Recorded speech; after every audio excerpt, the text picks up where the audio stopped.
Hello students, आज हम लोग शुरू करेंगे अबाव प्रिंसिपल। जैसे कि कल जब हम बेसिक केमिस्ट्री का लेक्चर नंबर 4 डाल रहे थे, वैलेंसी और वेरिएबल वैलेंसी, तो थोड़ा सा प्रॉब्लम हो रहा था बच्चों को कि मतलब अबाव प्रिंसिपल जो है कैसे काम करता है। जब एक्साइटेड स्टेट में जा रहे हैं तो 3p के बाद बच्चे जानते हैं कि 4s होता है, 3d कैसे हुआ, तो यहाँ पे एनर्जी लेवल काम करता है।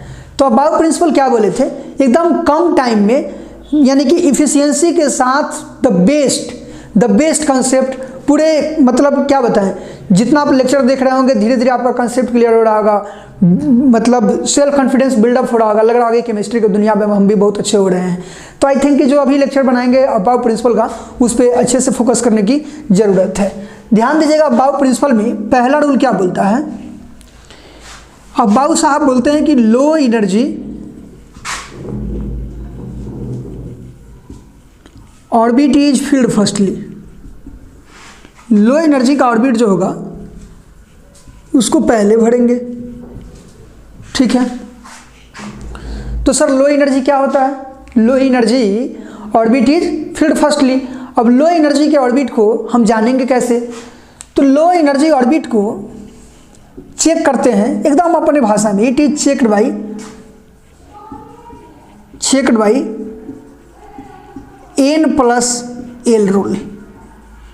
n प्लस एल रूल क्या है भाई, n प्लस एल रूल क्या है, तो n प्लस एल रूल में लिखते चलिएगा, लिखो n प्लस एल रूल में a नंबर रूल क्या बोलता है, a नंबर रूल बोलता है कि lower value of n plus L has lower energy. अगर n प्लस एल का वैल्यू कम है तो उसका एनर्जी कम होगा। सर अगर दो ऑर्बिट के लिए सेम n प्लस एल आ जाए तब, अगर दो ऑर्बिट के लिए same value of n plus l आ जाए तो, if two orbits have same value of n plus l, same value of n plus l, यदि दो ऑर्बिट का n प्लस एल का वैल्यू सेम होगा तब क्या होगा, value of n plus l, then lower number of orbit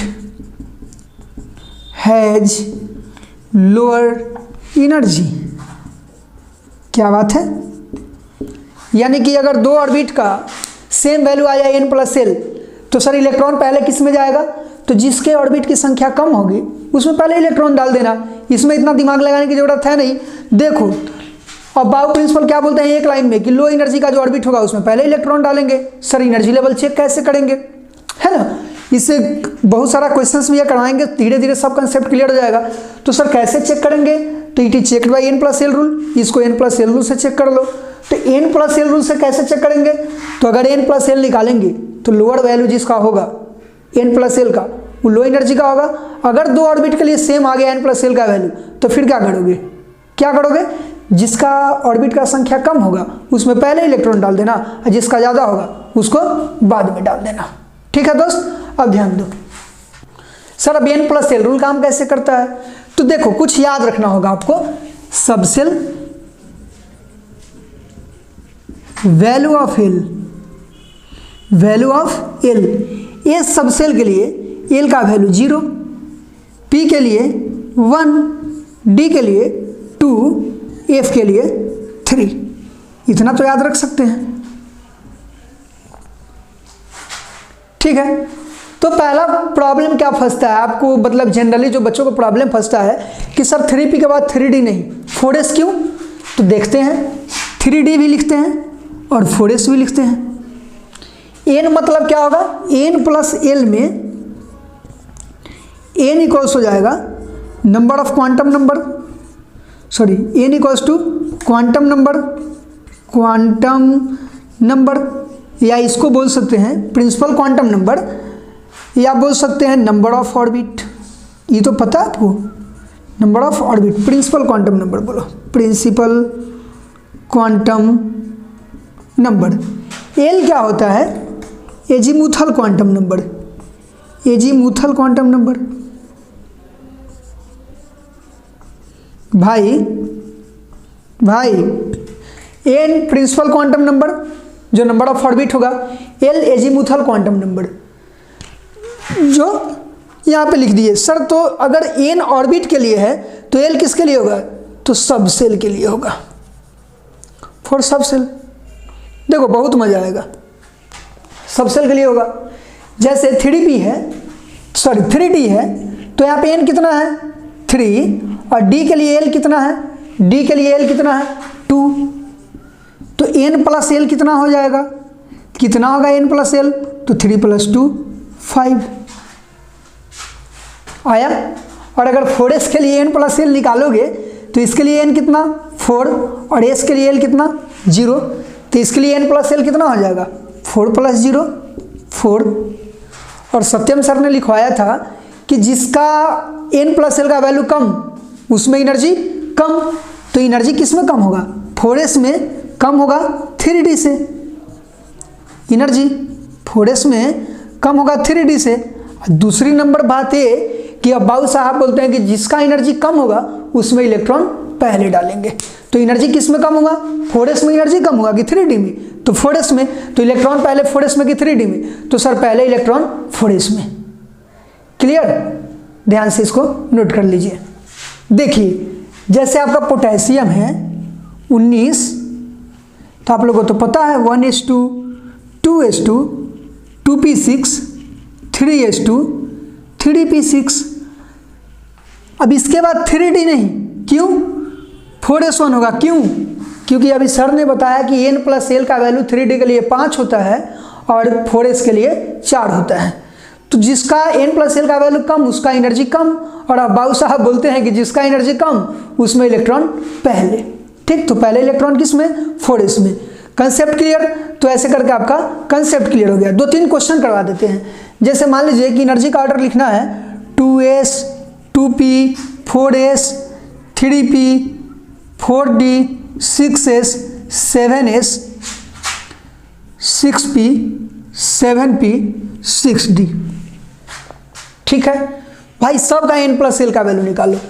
जब n plus l का वैल्यू निकालोगे तो 2s के लिए 2 और s सब सेल के लिए 0, तो 2 हो जाएगा। 2p के लिए n के लिए 2 और p के लिए 1, तो 2 + 1 3 हो जाएगा। 4s के लिए 4, n का वैल्यू 4 और s के लिए 0, तो 4 + 0 4 हो जाएगा। 3p के लिए 4 हो जाएगा। 4d के लिए n का वैल्यू 4 और d सब सेल के लिए 2, तो 4 + 2 6 हो जाएगा। 6 के लिए n का वैल्यू 6 और l का वैल्यू 0, तो 6, इसका 7, इसका 7, इसका 7 + p के लिए 1 8 और इसका 8।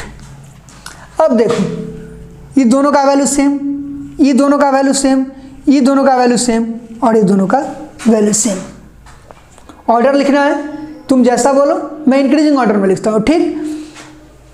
2s का तो सबसे कम होगा, इसमें कोई दिक्कत, यानी कि सबसे पहले इलेक्ट्रॉन 2s में जाएगा, तब आ जाता है 2p कम होगा।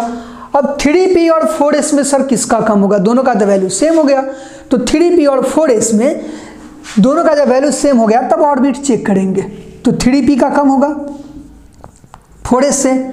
अब इस दोनों में 4d और 6s में किसका कम होगा, दोनों का वैल्यू सेम है, तो 4d का कम होगा 6s से, और इसका कम होगा इस दोनों में, देख लो 7 7 है, तो 6p का कम हो जाएगा 7s से। अब इसका कम हो जाएगा 6d से और 6d कम हो जाएगा 7p से। एकदम करेक्ट। अब हमको लगता है कि आपका कंसेप्ट क्लियर हो जाना चाहिए। तो मेरे दोस्त ये था आपका बाउ प्रिंसिपल। यही रीजन है एनर्जी लेवल चेक करने के बाद, जैसे बच्चे से पूछते हैं कि अब बताओ 3p के बाद 4s क्यों, तो बोलता है सर अब्बाऊ साहब ऐसे ऐसे काट दिए। हमने नशा में थे क्या अब्बाऊ साहब, ऐसे ऐसे भी तो काट सकते थे। तो भाई उनके काटने के पीछे रीजन ये है, मतलब काटने बोले तो ऐसे ऐसे एडो वाला, अब तुम गलत मत सोच लेना। तो फिर उसके पीछे रीजन ये है कि n प्लस l का वैल्यू काम करता है। 1s 2s 2p 3s 3p 3d 4s 4p 4d 4F और उन्होंने काट दिया ऐसे, पहले 1S तब 2S, 2P 3S, 3P 4S, 3D 4P। तो इसको अच्छे से आप ध्यान में रख सकते हैं और क्वेश्चन को पूरा बना सकते हैं। मेंस का क्वेश्चन आपका होगा, जब क्वेश्चन बैंक बनाएंगे जेई मेंस का या नीट का, तो इस सिनर्जी के ऑर्डर का आपसे क्वेश्चन पूछेगा और आसानी से उस क्वेश्चन को आप ड्रॉ कर सकते हैं। तो पूरी तरह से मन से एकदम पॉजिटिव एटीट्यूड के साथ क्लास को मतलब होता है कि एकदम रेगुलर वे में कीजिए। आई थिंक कि अब अगर आप रेगुलर वे में करेंगे तो मेरा वादा है कि आप पूरा समझेंगे। ठीक, तो आपका इरादा पक्का होना चाहिए। पक्के इरादे के साथ अबाव प्रिंसिपल को पढ़ लीजिए। नेक्स्ट टॉपिक का वेट कीजिए। जैसे ही अबाव प्रिंसिपल क्लियर हो जाए, एकदम एट इंस्टेंट आपका नेक्स्ट टॉपिक आएगा और पूरे कॉन्फिडेंस के साथ पढ़ना है, पूरे कॉन्फिडेंस के साथ सवाल पूछना है। आपका डिस्क्रिप्शन में पिछले वीडियो का लिंक वगैरह डाला हुआ होगा, जैसे ही वीडियो देखो जरूरी पड़े कि पिछला वीडियो देखना है तो भाई धीरे से डिस्क्रिप्शन खोलो, लिंक पे मारो, दे देना, देन पीछे वाला वीडियो देख लो। तो आई थिंक कि अच्छे से देखिए। That's all.